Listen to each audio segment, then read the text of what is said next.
BJP, Sapa और बसपा तीनों ही दल किसे उतारेंगे मैदान में। लोकसभा चुनाव के लिए 5वें चरण के नामांकन प्रक्रिया शुरू। मायावती पर टिकी 5वें चरण पर सबकी निगाहें। मायावती किसे देगी टिकट, कौन देगा किसे मात। चलिए दोस्तों, इन सारी खबरों को बड़े विस्तार से जानते हैं और आप लोगों से विनम्र निवेदन है, चैनल को सब्सक्राइब करें, बेल आइकन जरूर दबाएं, क्योंकि मेरे आने वाली वीडियो का लिंक सबसे पहले आपको मिलेगा। चलिए आगे बढ़ते हैं। 7 चरणों में संपन्न होने वाले लोकसभा चुनाव 2024 में जीत दर्ज करने के लिए राजनीतिक दल चुनाव प्रचार में जुटे हुए हैं। शुक्रवार को दूसरे चरण की वोटिंग पूरी हो गई है और 5वें चरण के लिए नामांकन प्रक्रिया भी शुरू हो गई है, लेकिन अभी तक हॉट सीट बन चुकी केसरगंज लोकसभा सीट पर उम्मीदवार की घोषणा नहीं हुई है और इस सीट पर जीत हार के ज्यादा उम्मीदवार को लेकर प्रदेश ही नहीं बल्कि देश भर में चर्चाएं चल रही हैं। सबकी निगाहें भी टिकी हुई हैं। वहीं केसरगंज सीट से मौजूदा सांसद बृजभूषण शरण सिंह को कोर्ट से भी झटका लग गया है, जिसका असर टिकट पर भी पड़ सकता है। दरअसल 5वें चरण में 14 लोकसभा सीट पर वोटिंग होनी है, जिसमें लखनऊ, मोहनलालगंज, गोंडा, केसरगंज, रायबरेली, अमेठी, जालौन, झांसी, हमीरपुर, बांदा, फतेहपुर, कौशाम्बी, बाराबंकी और फैजाबाद पर 20 मई को वोटिंग होनी है। लेकिन देश भर की निगाहें रायबरेली, केसरगंज पर टिकी हुई है। रायबरेली में बीजेपी और कांग्रेस को कैंडिडेट घोषित करना है, जबकि केसरगंज सीट पर बीजेपी, सपा और बसपा तीनों ही दलों ने उम्मीदवार की घोषणा करनी है। लेकिन बीजेपी का प्रत्याशी घोषित न होने के कारण सपा और बसपा भी कैंडिडेट घोषित नहीं कर रहे हैं। सूत्रों की माने तो बीजेपी भी केसरगंज सीट से लिस्ट जारी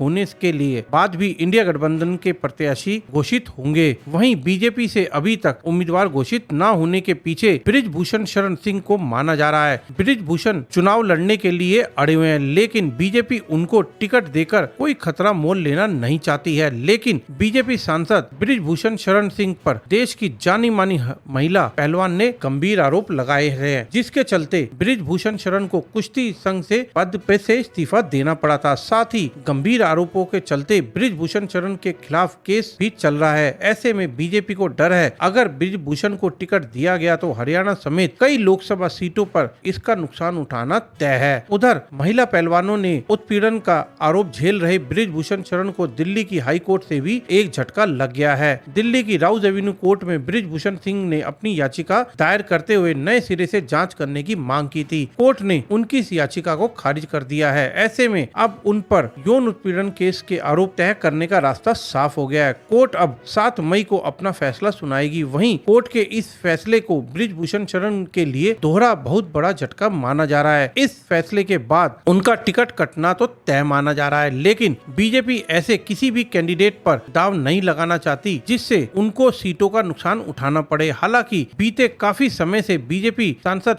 बृजभूषण शरण के बयानों से नरमी देखी गई है, खुलकर कोई बयान नहीं दे रहे हैं। हाल ही में भी टिकट कटने के सवाल पर भी उन्होंने भगवान श्री राम चाहेंगे वही होगा। उन्होंने अपने एक बयान में यहाँ तक भी कहा था कि पार्टी अब तक दूल्हा तय नहीं किया है, लेकिन जिसे भी उतारा जाएगा वह बड़ी जीत हासिल करेगा। वहीं सूत्रों की माने तो अब तक खुद के चुनाव लड़ने पर अड़े बृजभूषण सिंह अपने परिवार के किसी सदस्य के नाम को पर चुनाव लड़ने पर राजी हो गए हैं। अब माना जा रहा है कि बीजेपी समेत अन्य दल 3 मई को पहले केसरगंज और फिर रायबरेली सीट पर उम्मीदवार घोषित कर सकती है। 3 मई 5वें चरण के लिए नामांकन का आखिरी दिन माना जा रहा है।